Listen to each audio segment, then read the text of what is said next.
We are experiencing climate change nowadays that 50 to 100 years from now can change our surroundings and other cold animals' natural habitat can defrost. We come to the conclusion that when this happens, the Arctic fox will evolve into a land fox.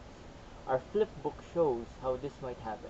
On the first page, we showed the original appearance of the Arctic fox.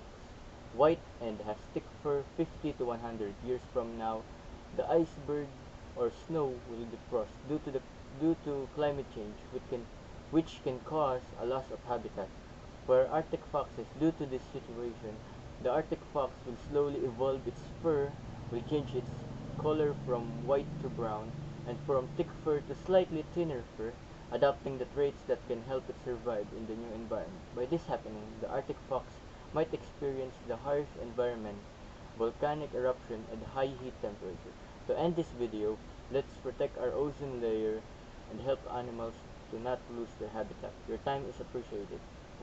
Thank you for today.